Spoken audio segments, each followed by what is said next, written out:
Happy Monday, everybody. Glad you've joined us for today's video devotion. I hope you had a really meaningful weekend as well as a meaningful time of worshiping Jesus, whether you were able to be physically present with other believers in church or watched online. And I want to encourage you, if you missed the services yesterday, to go to YouTube or Facebook and watch the service here at First Baptist and allow God to speak to you, because I talked about an important subject, the importance of our connections, our relationships with each other as believers, not only because of the fellowship, but for our spiritual health, our spiritual well-being. Well, our reading plan calls for us today to be in the book of Hebrews, chapter 9. I hope you've already read the chapter. And have your journal and something to write with so you can take some notes. But I want to focus on the end of the chapter, verses 25 through 28, the last four verses of chapter 9. So let's read those together and then we'll talk about them a little bit. He says, nor was it that he would offer himself, this is Jesus, would offer himself often as the high priest enters the holy place year by year with blood that is not his own. In other words, Jesus was not going to offer himself on the cross to die, to make atonement for our sin often. He was going to do it one time, because the Jewish high priest would go into the holy place year by year, annually on the Day of Atonement, and sprinkle blood on the mercy seat to make atonement for the people's sin in Israel.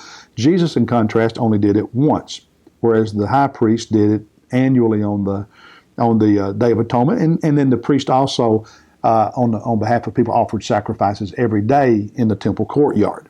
It says in verse 26, otherwise he, Jesus, would have needed to suffer often since the foundation of the world.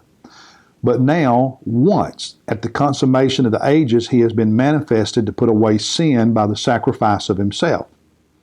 And inasmuch as it is appointed for men to die once, and after this comes judgment, so Christ also, having been offered once to bear the sins of many, will appear a second time for salvation without reference to sin, to those who eagerly await him. It's pretty straightforward. What he's saying here is that Jesus died one time to pay for the sins of humanity. And his sacrifice was different than the sacrifices that the Jewish priests made, and was superior to those. And you remember, in these chapters, in the middle of Hebrews, it's making the point that Jesus was a greater priest in terms of rank, a greater priest in terms of where he serves in heaven, and all these. And he just makes the point that Jesus is different than and greater than the Jewish priest and the rituals that were taking place in the temple, because he was trying to say to these Hebrews, these people of Jewish background who were now followers of Christ, why would you want to go back to that old sacrificial system? You don't need to. You have a better sacrifice, a better priest in Jesus Christ. That's why even chapter 1 talked about the deity of Christ and how he is above all creation. He's above angels. He's God. And so he offers himself as a sacrifice for our sin, whereas Hebrews makes the point that the blood of goats and bulls could never save anybody, and the priest had to do it over and over and over again. Not that way with Jesus. Now, what that means for you and me is that our salvation is secure. We don't have to keep getting saved. We don't have to have Jesus continuing to die. He died once for all time, for all sin. We're saved one time for all time. It speaks to the security of our salvation. He died once, and we are only saved once. Now, I also want to point out something in verse 28.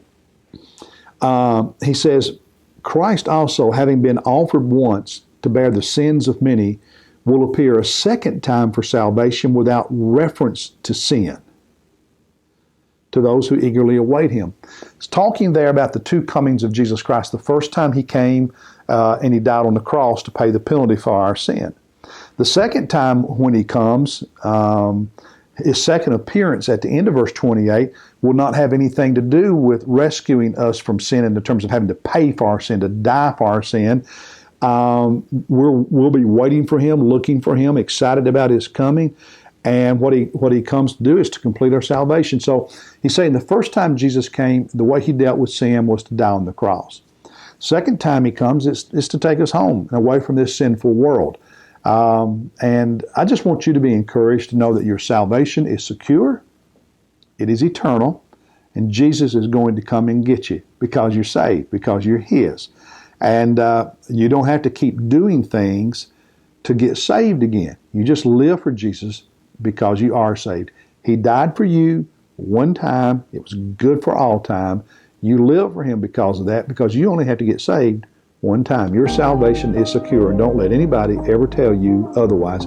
If you know Jesus, you love Jesus, you're serving Jesus, He's going to come and get you and take you home one day. God bless you, and I'll see you tomorrow.